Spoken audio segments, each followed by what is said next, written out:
गर्भधारण से लेकर मृत्यु तक 16 कर्मकांड होते हैं और उस सब में गंगा जल अनिवार्य है। घर की शुद्धि के लिए, आचमन के लिए, चरणामृत में जब तक गंगा जल नहीं पकता वो आप देवी देवताओं को चढ़ा ही नहीं सकते।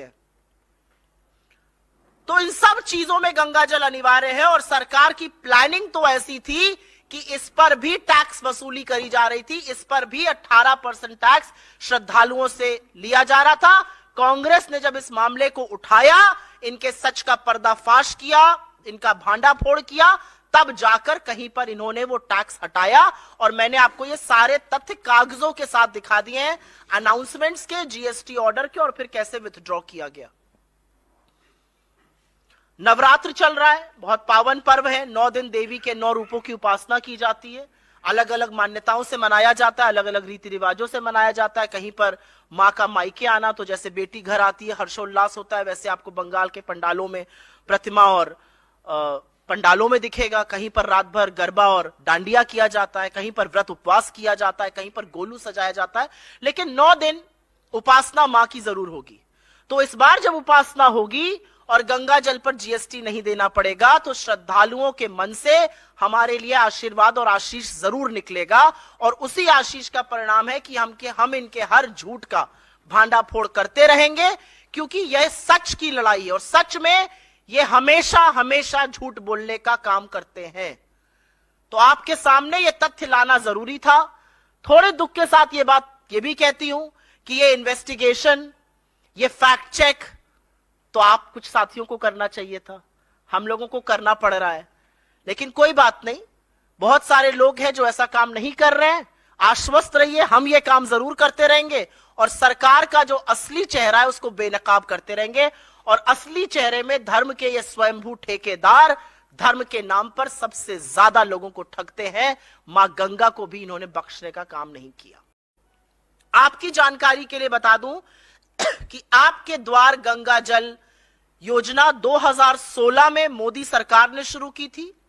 इसका एक उद्देश्य था कि गंगा जल सहूलियत से मिले लोगों को, और दूसरा डाकघर की आमदनी बढ़ाना था।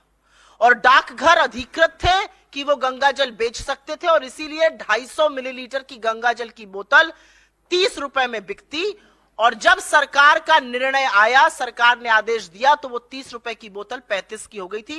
ये मैं जबानी जमा खर्च नहीं कर रही हूं। 2 ऑर्डर, एक 8 अगस्त को ऑर्डर निकला था और एक 3 अक्टूबर को निकला था, जिसमें गंगा जल पर 18% जीएसटी लगाने का आदेश था। और अगर मेरी बात पर आपको यकीन ना हो तो प्रत्यक्षम किम प्रमाणम, ये इंडिया पोस्ट का ट्वीट है। ये सारी चीजें हम आपके साथ साझा करेंगे, क्योंकि सच को दिखाने के लिए ज्यादा मशक्कत नहीं करनी पड़ती है, और झूठ जो बोलता है उसको बड़ी मेहनत करनी पड़ती है, फिर भी झूठ ध्वस्त हो जाता है। ये इंडिया पोस्ट की एक ट्वीट है 18 अगस्त की। साफ तौर से कह रहे हैं कि 30% प्लस 18% जीएसटी पर आपको 250 मिलीलीटर की गंगा जल की बोतल मिलेगी। जिस दिन हमारे अध्यक्ष ने ये मामला उठाया और भाजपा के लोगों ने बिना पलक झपकाए आदतन झूठ बोला, उस दिन का इंडिया पोस्ट का ये पे ऑर्डर है। उस पर साफ तौर से अंकित है 30 रुपए की बोतल और 18% जीएसटी। ये इंडिया पोस्ट की वेबसाइट पर ऑर्डर करते वक्त हमने स्क्रीनशॉट लिया।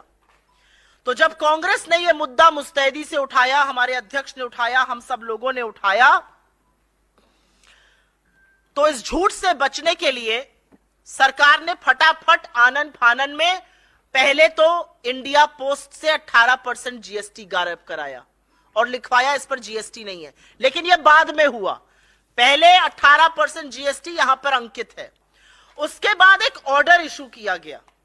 यह वो ऑर्डर की कॉपी है, इसको भी हम साझा करेंगे। यह ऑर्डर 12 अक्टूबर का है, जब कंट्रोवर्सी चल रही थी। और इस ऑर्डर में साफ तौर से कहा गया है कि 8 अगस्त और 3 अक्टूबर का ऑर्डर विथड्रॉन माना जाए, गंगा जल पर जीएसटी नहीं लगेगा। इसका मतलब पहले गंगा जल पर जीएसटी लगने की जिस ऑर्डर की हम बात कर रहे हैं वो निकल चुका था। 30 रुपए का गंगा जल 35 में बिक रहा था, और ऑनलाइन अगर आप इसको खरीदते कहीं बाहर से तो 125 रुपए का 250 मिलीलीटर, 2 बोतलें लेते तो 210 की और 4 लेते तो 345 की जीएसटी लगकर बिक रही थी। ये असलियत है। सरकार ने आनन फानन में अपना ये निर्णय बदला। कहा गया था कि ये पूजा की सामग्री है और पूजा की सामग्री पर तो जीएसटी लगता ही नहीं है, वो भी एक कोरा झूठ है। ये सीबीआईसी जो इनडायरेक्ट टैक्स की वेबसाइट है, जो जीएसटी जिसके अंतर्गत आता है, उसकी वेबसाइट का स्क्रीनशॉट मेरे हाथ में है। इसमें 10 चीजें हैं पूजा की सामग्री में जिस पर जीएसटी नहीं लगता है। यह कल रात की ली हुई प्रिंट आउट है। उसमें रुद्राक्ष की माला है और आपकी सहूलियत के लिए, जिससे कि लोगों को दिखा हुआ ज्यादा याद रहता है, ये सारी चीजें हम लेकर आए हैं कि पता रहे। क्योंकि गंगा जल पर जब झूठ जो बोल सकता है, मां गंगा के नाम पर जो झूठ बोल सकता है, वो तो हर चीज पर झूठ बोल सकता है। तो ऐसे लोगों को साक्ष्य दिखाना बड़ा जरूरी होता है। रुद्राक्ष की माला पर जीएसटी नहीं है, रुद्राक्ष या तुलसी माला पर जीएसटी नहीं है। पूजा सामग्री में नंबर 1 ये है। उसके बाद यज्ञोपवीत पर, ये आप सब लोग जानते हैं जो पूजा पाठ करते हैं, इस पर जीएसटी नहीं है। बिना ब्रांड के शहद पर जीएसटी नहीं है। आपकी तरफ इसको पता नहीं क्या कहा जाता है, हमारी तरफ इसको कलावा कहा जाता है, रक्षा सूत्र भी कहते हैं, इस पर भी जीएसटी नहीं है। विभूति ज्यादातर साउथ इंडिया में लगाई जाती है, इस पर भी जीएसटी नहीं है।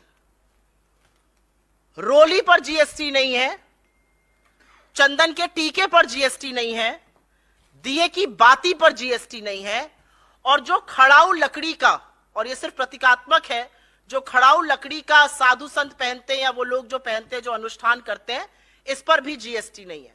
बाकी सब चीजों पर जीएसटी इसमें अंकित है। चरणामृत पे जीएसटी नहीं है। अभी तक इसमें गंगा जल का कोई विवरण नहीं आया है। ये मैं वेबसाइट से जीएसटी की लेकर आई हूं। नील जीएसटी इन 10 चीजों पर है जो मैंने आपको दिखा दिया। गंगा जल का इसमें जिक्र नहीं है।